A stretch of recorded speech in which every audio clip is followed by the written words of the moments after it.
From Cauldron Films comes The Crimes of the Black Cat, a very typical giallo movie, and I mean that in a loving term. You get the black gloved killer, you get scenes of tension, suspense, as you know a slasherific moment is coming, and you get a wonderful mystery at the heart of it. At this one we get Peter Oliver, a blind pianist. I said pianist.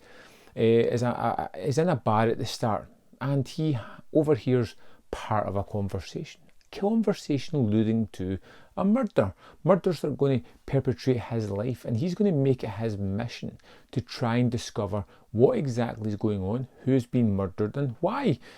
It's a great character, it's a wonderful character, and I really enjoyed following this man as he was trying to get to the truth. I loved a lot of what goes on in this movie, particularly the fact that he's always turning up at the murder scene where the police suspects he's not blind for a moment. You know, nothing's said, but he just lights a match in front of his face, which is kind of fun. Little nod if you're paying attention to the movie, and just watching him always turn up, always kind of belittling the police who try to say that he's interfering, but just, you know, like he's always one step ahead of them. There's that kind of cantankerous relationship between the police and Peter in this one, and I really kind of liked the way they bounced off each other a lot. I give up. How come you always manage to be there whenever we discover a body?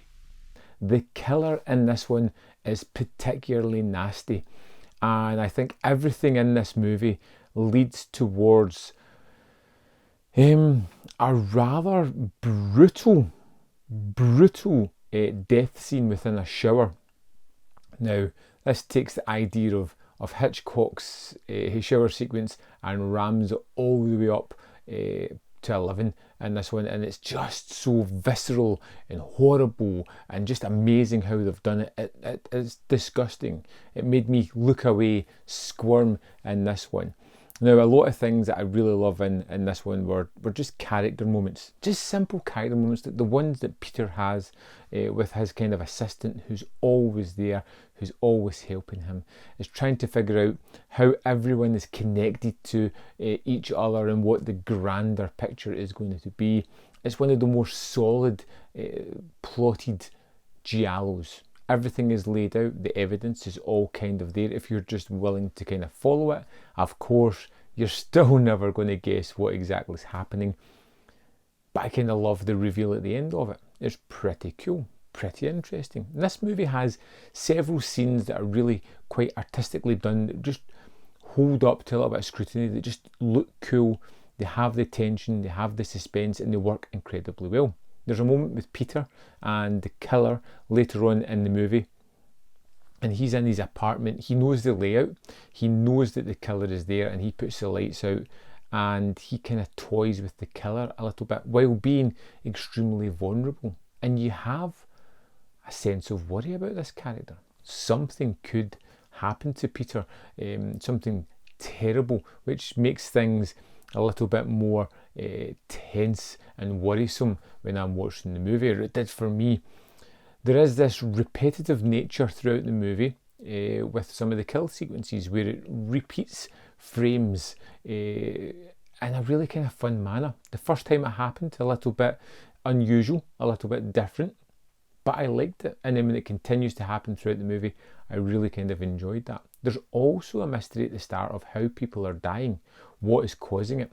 And I do like the title and how that kind of fits in to the grandeur story of this one. The Crimes of the Black Cat is extremely fitting in this one.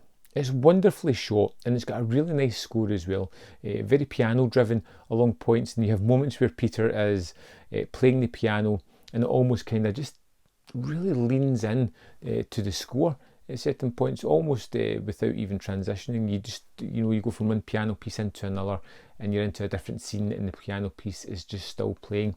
Really well done that way.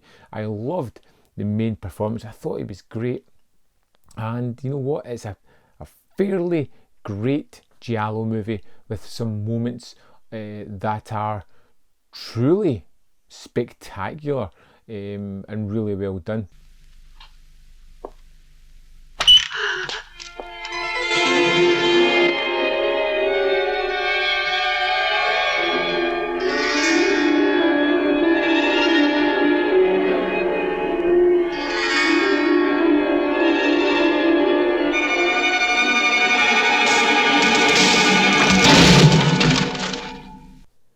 I really had a lot of fun with the Crimes of the Black Cat. It was a fun adventure to go on with wonderful characters. I had a fantastic end that was almost like Mr. Magoo, an episode of that with our blind man walking about a construction site, which kind of had me chuckling but also worried for the character at the same time as well. It's got really intense moments of violence, particularly that scene at the end, which is incredibly well done, which, you know, I'm not going to show anything of it here because I think it's just worth checking out.